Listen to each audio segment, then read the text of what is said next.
ধরুন একজন চোর আপনার ঘরে চুরি করতে এলো। পুরনো আমলের মতো চোর দেওয়াল কেটে বা তালা ভেঙে আপনার ঘরে ঢুকতো, আর আধুনিক চোর আপনার ঘরের চাবি আইনিগত মালিকানায় দলিল জালিয়াতি করে নিজের নাম লিখে নিয়েছে। এখন সে আপনার ঘরে ঢুকে আপনার জিনিসপত্র নিয়ে যাচ্ছে, আর আপনি যখনই পুলিশকে ডাকলেন চোর তখন দলিল দেখে উল্টো আপনাকে ঘর থেকে বের করে দিল। এটাই হচ্ছে ফ্যাসিবাদী সরকারের আইনি দলিলি মারপ্যাচ। শেখ হাসিনা সরকার কি এই কাজটাই করেছিল? বিএনপি কি সেই পথেই পা বাড়িয়ে দিল?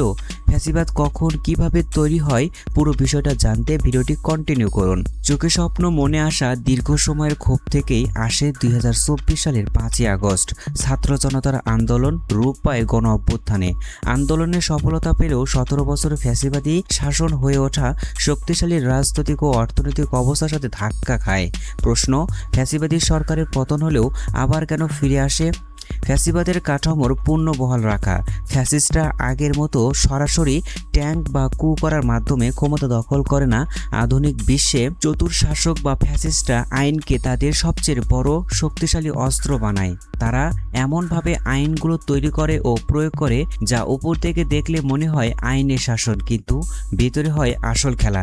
ফ্যাসিস্টরা এমনভাবে আইন তৈরি করবে দেখতে একদম বৈধ মনে হলেও আসল উদ্দেশ্য থাকে একজন ব্যক্তি শাসন বা একটি দলের ক্ষমতাকে চিরস্থায়ী করা।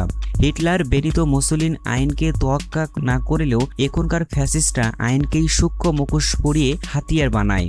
পুরো বিষয়টা আরও পরিষ্কার করে বুঝতে বাংলাদেশের প্রেক্ষাপটে শেখ হাসিনার শাসনামলের বাস্তব উদাহরণটা টানা যেতে পারে।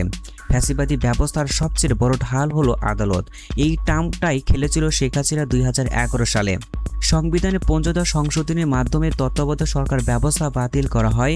উপর থেকে দেখলে এটি একটি সংসদীয় আইনি প্রক্রিয়া এবং আদালতের একটি রায়, কিন্তু আসল উদ্দেশ্য ছিল দলীয় সরকারের অধীনে নির্বাচন করে ক্ষমতাকে কুক্ষগত করা, যা পরবর্তী 2014, 2018 ও 2024 সালে 3টি একতরফা ও বিতর্কিত নির্বাচনের জন্ম দেয়। আধুনিক ফ্যাসিবাদ এমন আইন করে যা সাধারণ মানুষকে ভয় দেখাতে ব্যবহার করা হয়। এটাকে আন্তর্জাতিক মঞ্চে বলা হয় সাইবার অপরাধ বা রাষ্ট্রের নিরাপত্তা রক্ষা আইন। সাইবার নিরাপত্তা আইন, এই ধারাগুলো এতটাই অস্পষ্ট যে সামাজিক যোগাযোগ মাধ্যমে কাঠামো শেয়ার করা বা সরকারের দুর্নীতির সমালোচনা করা হলে তুলে নিয়ে যাওয়া হবে। এই আইনের উদ্দেশ্য ছিল একজনের শাসন নিয়ে যেন কেউ প্রশ্ন তুলতে না পারে। শেখ হাসিনা সরকার ঠিক এই কাজটাই করেছিল রাষ্ট্রযন্ত্রের সাথে। এই সূক্ষ্ম ফ্যাসিবাদ ভাঙার একমাত্র উপায় হলো আইনের শাসন পদ্ধতিগত ছদ্মবেশ বা মুখোশটা জনগণের সামনে টেনে খুলে দেওয়া এবং প্রাতিষ্ঠানিক সংস্কারের মাধ্যমে আইনকে ব্যক্তির হাত থেকে মুক্ত করে জনগণের হাতে ফিরিয়ে দেওয়া। ফ্যাসিবাদের কাঠামোগুলো ভাঙতে না পারলে শুধু শাসকের হাত বদল হয়, ফ্যাসিবাদের পতন হয় না।